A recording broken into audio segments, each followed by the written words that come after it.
warahmatullahi wabarakatuh. Perkenalkan, nama saya Sarlinda Yusniawati, NPM 21010130009. Di sini saya ingin menjelaskan materi tentang pendekatan sosiologi dalam penelitian Living Quran.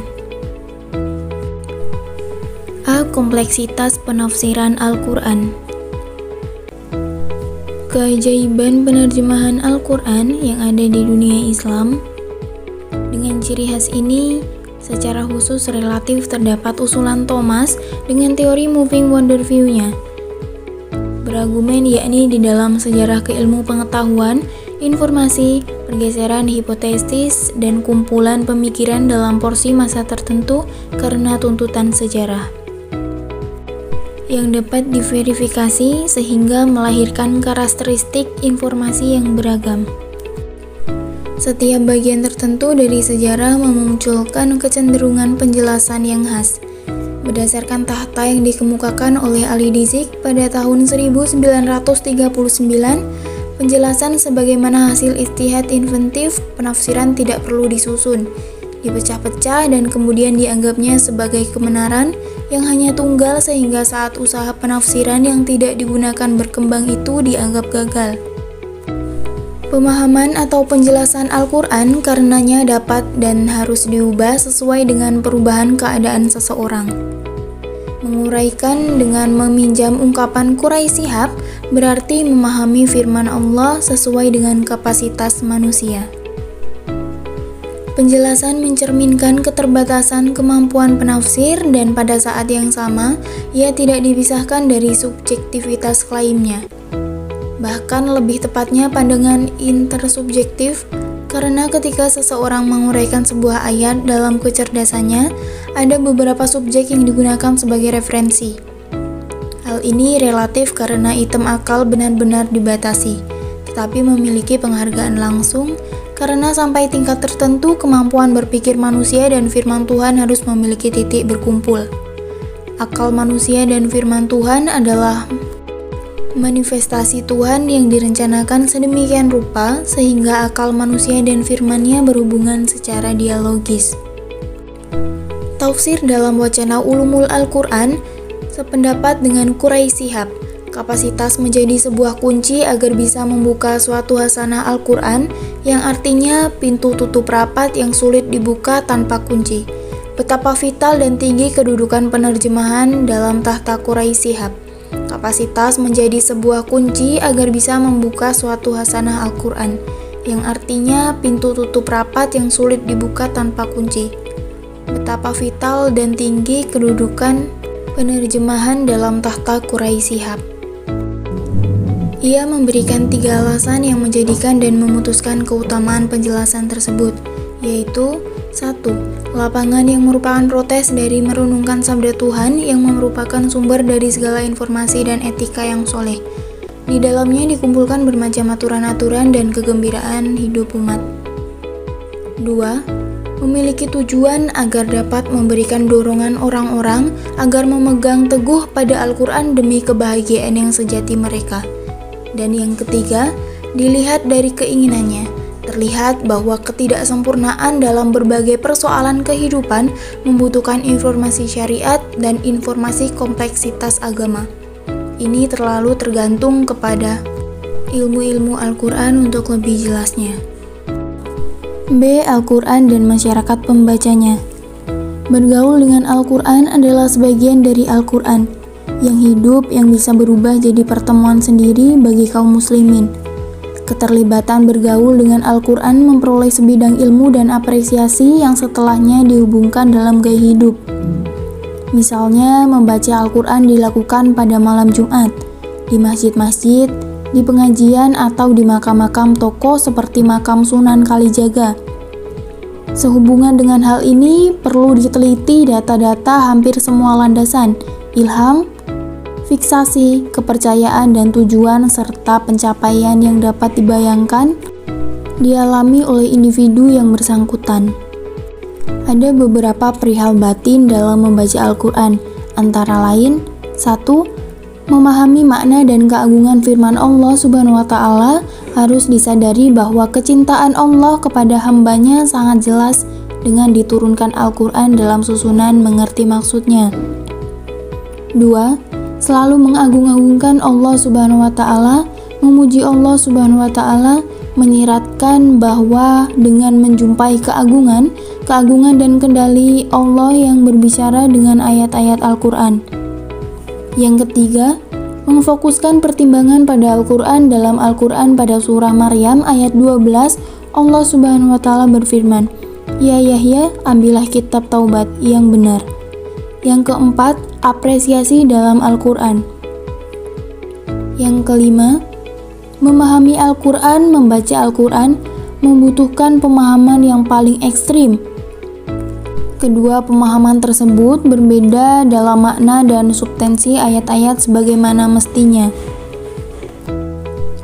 5.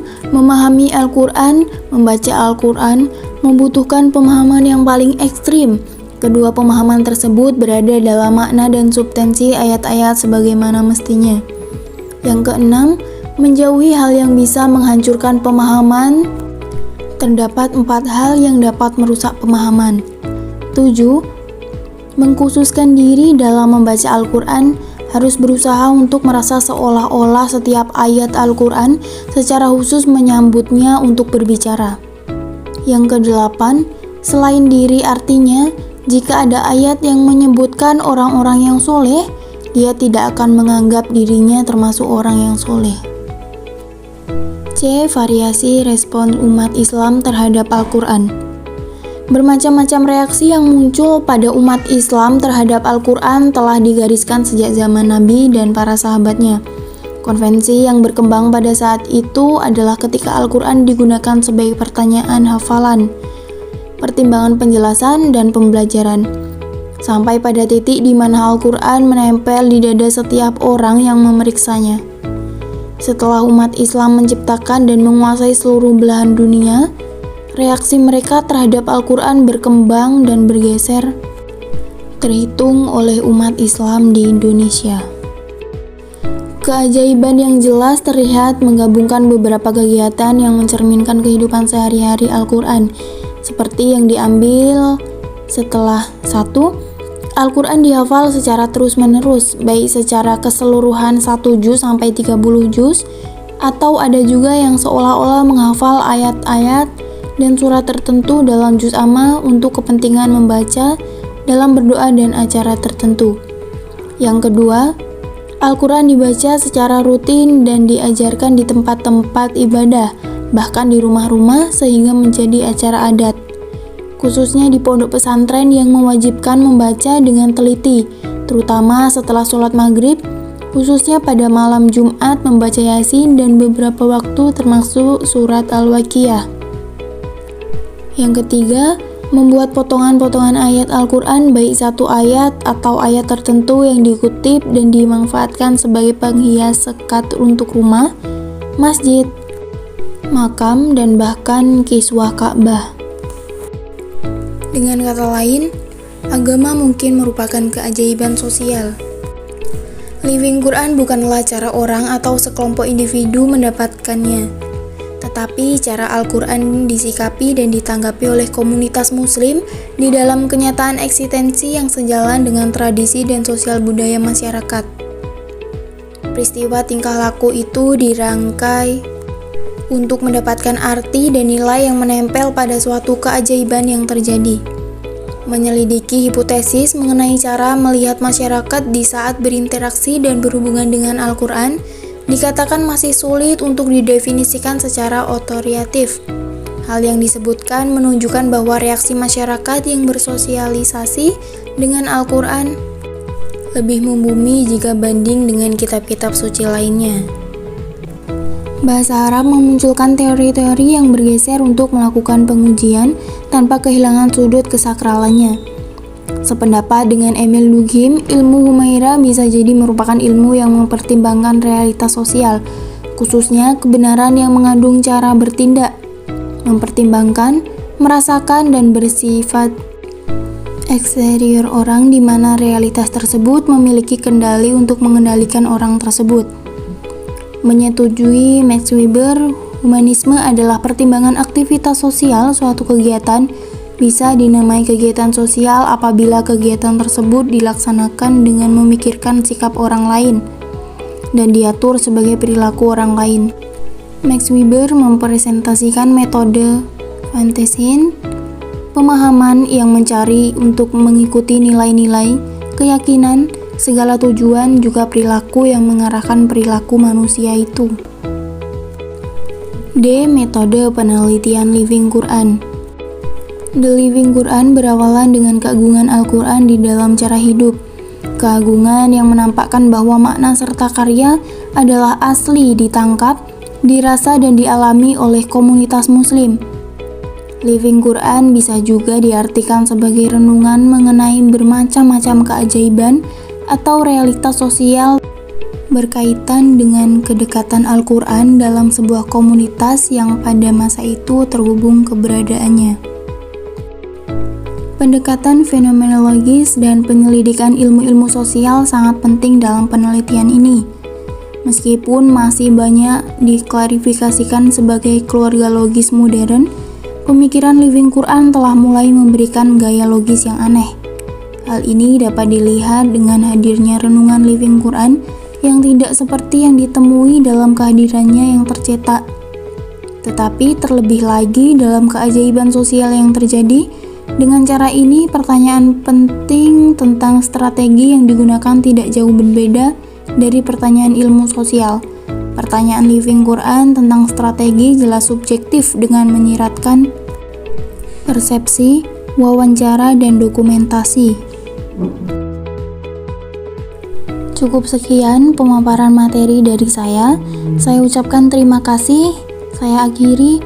Wabillahi taufiq wal hidayah. Wassalamualaikum warahmatullahi wabarakatuh.